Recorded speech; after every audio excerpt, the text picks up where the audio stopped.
Hi, it's Brendan here from Watto Training, and what I'm going to do in this tutorial is show you, give you a demonstration of what we will get you to do in the TLI 41216 course when it comes to demonstrating and explaining steering techniques.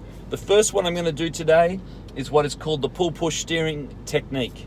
Now, I've got here something you could use, a plastic plate or a frisbee, or I got this steering wheel cover from one of the retailers, and we're going to drive around this quiet car park that we're in. There's no one in here. It's late afternoon, minding our own business.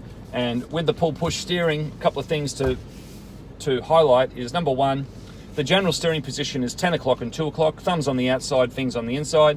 We don't tuck our thumbs in like that. You could get injured quite easily.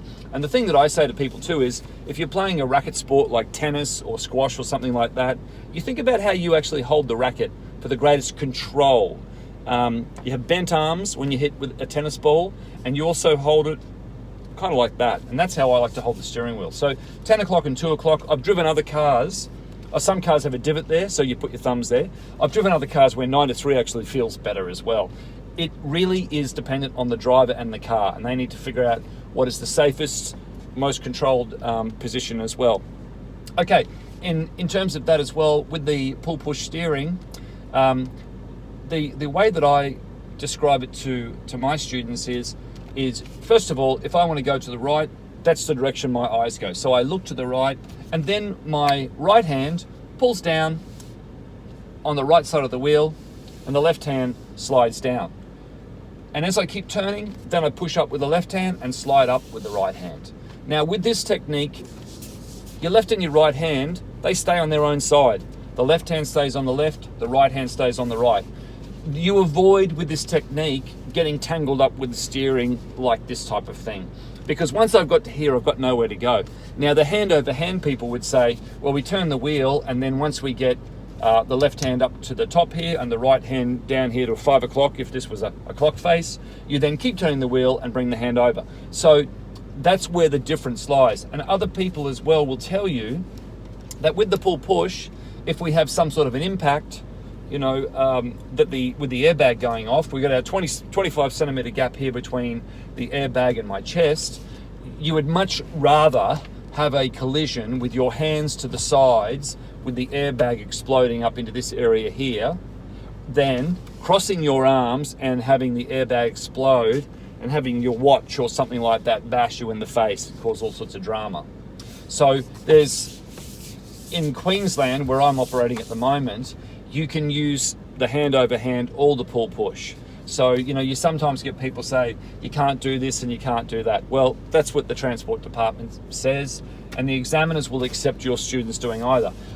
So what we don't want is tangled up steering. We don't want grabbing the wheel under like this. We don't want palming the wheel. And what else don't we want? Holding the wheel down the bottom here, or resting your arm up here, or driving around with your hand on the gear stick. You get back to that driving position because you want your vision up, you want to be able to look to where you want to go, and you want to be able to get that steering technique happening. So let's just cover off on the left now. So we look left, depending on how sharp the corner is, where my eyes go. Be aware that this A-pillar gets in the way sometimes, so we need to lean and look. And we lead with the left hand, so left hand comes down, right hand slides down, and then we push up with the right and slide up with the left. So we've got that technique working for us nicely. So that's the pull-push technique, and now what I'm going to do is put my steering wheel down and actually demonstrate it. Foot goes on the brake, I'm in an automatic, I go to drive, I do my 6-point checks, we're all clear, release the handbrake, and I look right, and I pull down with the right, slide down with the left, push up with the left, slide up with the right. And then we've done that, now we're going to go the other way, pull down with the left, slide down with the right, push up, and around we go. So it's leading with the pull down first and the slide, and then the push up and the slide. And the hands meet at the bottom, meet at the top. And I'm also just working my eyes around as well here in the car park, just to make sure that it's all clear as I give this little demo on the steering as well. So there's our pull push technique.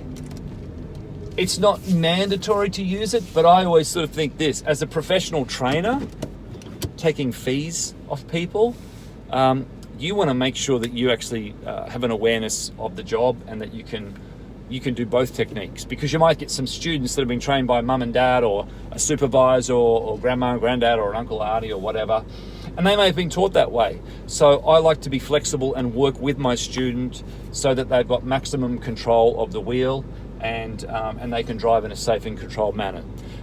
So make sure you have a look at the other tutorial on hand over hand steering, and if you like what we're doing, please like this page.